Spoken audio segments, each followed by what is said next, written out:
ലോകത്തിലെ ഏറ്റവും വലിയ രണ്ട് നേതാക്കൾ തമ്മിൽ പ്രത്യക്ഷത്തിൽ ഒരു യുദ്ധമുണ്ടാകും എന്ന സാഹചര്യങ്ങളാണോ രൂപപ്പെടുന്നത്?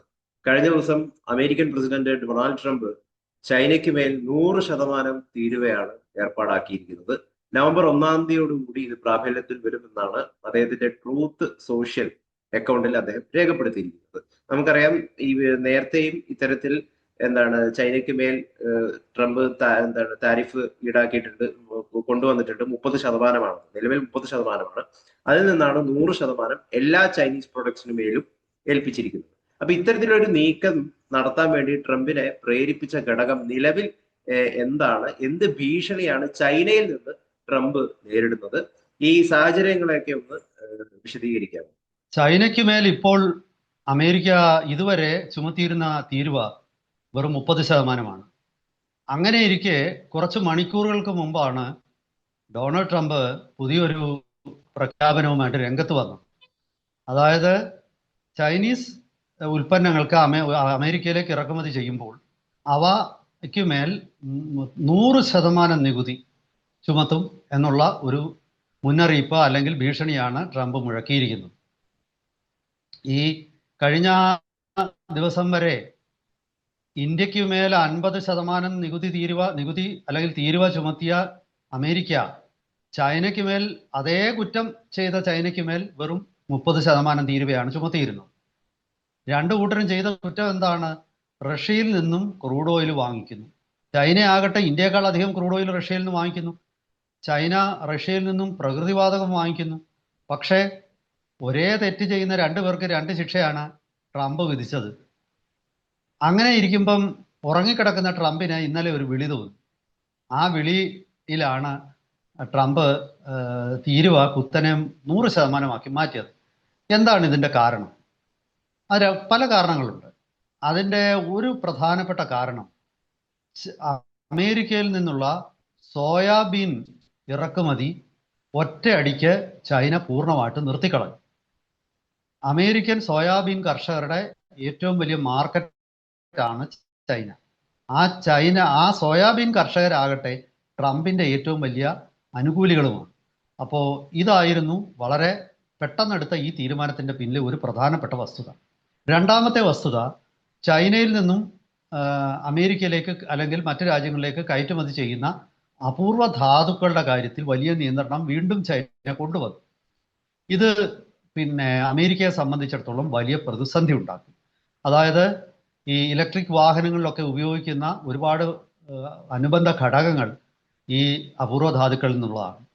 മൂന്നാമത്തെ ഘടകം എന്ന് പറയുന്നത് കമ്മ്യൂണിസ്റ്റ് പാർട്ടി ഓഫ് ചൈനയുടെ പ്ലീനം വരികയാണ്, ഉടൻ നടക്കാൻ പോവാണ്. ഈ പ്ലീനം എന്ന് പറയുന്നത് അവരുടെ പാർട്ടി, നമ്മുടെ ഇവിടുത്തെ പാർട്ടി കോൺഗ്രസ് എന്നൊക്കെ പറയുന്ന പോലെ പാർട്ടി കോൺഗ്രസ് അല്ല, പ്ലീനം കുറച്ച് വർഷങ്ങൾ കൂടുമ്പോൾ നടക്കുന്ന ഒരു കോൺഗ്രസ് ആണ്. അപ്പോൾ ആ പ്ലീനറി സെഷൻ ഈ വരുന്ന ദിവസങ്ങളിൽ നടക്കാൻ പോവുകയാണ്. അവിടെ പല നിർണായകമായ തീരുമാനങ്ങൾ ഉണ്ടാകും. അപ്പോൾ എൻ്റെ ഒരു വിലയിരുത്തലിൽ ഷീ ജിൻപിങ്ങിനെതിരെ കൃത്യമായ എന്തോ ഒരു നീക്കം നടത്തി ഷീ ജിൻപിങ്ങിനെ പ്രതിരോധത്തിലാക്കുകയും പാർട്ടി കോൺഗ്രസിൽ വെച്ച് പ്ലീനറി സെഷനിൽ വെച്ച് അദ്ദേഹത്തിന് മേൽ ഒരുപാട് സമ്മർദ്ദം ഉണ്ടാക്കാനുള്ള ഒരു സാഹചര്യം സൃഷ്ടിക്കുകയും കൂടെയാണ് ട്രംപ് ഇവിടെ ചെയ്യുന്നത്. അങ്ങനെ പല ഘടകങ്ങൾ ഇതിലുണ്ട്. പിന്നെ ഇതിലൊക്കെ പുറമെ നൊബേൽ സമ്മാനം കിട്ടാത്തതിൻ്റെ ദേഷ്യമുണ്ട്. വഴി കൂടെ പോകുന്നവരെയൊക്കെ ഇനി ചീത്ത വിളിക്കും, കല്ലെറിയും ഒക്കെ ചെയ്യും. അത് ഇതിൻ്റെയൊക്കെ ഈ പുട്ടിന് പീര പോലെ ട്രംപിൻ്റെ ദേഷ്യത്തിൽ വന്നിരിക്കുന്ന ഒരു അഡീഷനാണ്. അപ്പം നമുക്ക് ഈ ആദ്യത്തെ ഘടകമായിട്ടുള്ള സോയാബീൻ അതിനെക്കുറിച്ചൊന്ന് വിശദമായിട്ട് പരിശോധിക്കാം. അമേരിക്കയിലെ ഗ്രാമീണ മേഖലയിലെ റൂറൽ അമേരിക്കയിലെ ഒരു വലിയ വരുമാന മാർഗമാണ് സോയാബീൻ കൃഷി.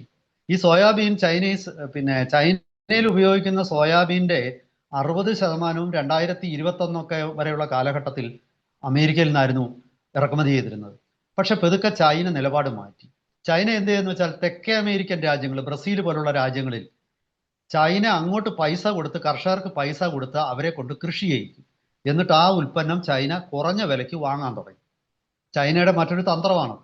അതായത് അമേരിക്കയ്ക്ക് ചൈനയുടെ മേലുള്ള പല ആധിപത്യങ്ങളും ഇല്ലാതാക്കാൻ ചൈന വർഷങ്ങൾക്ക് മുമ്പേ ശ്രമിച്ചു തുടങ്ങി. പക്ഷേ മണ്ടന്മാരായ ട്രംപിന്റെ പിൻഗാമികളും ഇപ്പോൾ ട്രംപും ഇതൊന്നും തിരിച്ചറിഞ്ഞില്ല. അവര് ആസൂത്രണം നേരത്തെ തുടങ്ങിയിരുന്നു. അങ്ങനെ തുടങ്ങി ഇപ്പോൾ ഈ 2025 ഒരൊറ്റ ഡോളറിന്റെ വിൽപ്പന പോലും ചൈനയിലേക്ക് ഈ സോയ കർഷകർക്ക് നടന്നില്ല. അപ്പോ ഈ വർഷം 2025 തുടങ്ങിയിട്ട് ജനുവരി തൊട്ട് ഇതുവരെയും ഒരൊറ്റ ഡോളറിന്റെ വിൽപ്പന പോലും അമേരിക്കൻ സോയ കർഷകർക്ക് ചൈനയിലേക്ക് നടത്താൻ പറ്റിയിട്ടില്ല. ഈ കഴിഞ്ഞ വർഷം, അതായത് 2021 മുതൽ ക്രമാനുഗതമായിട്ട് ചൈന അമേരിക്കയിൽ നിന്ന് സോയാബീൻ വാങ്ങുന്നത് കുറച്ചുകൊണ്ട് വരികയായിരുന്നു.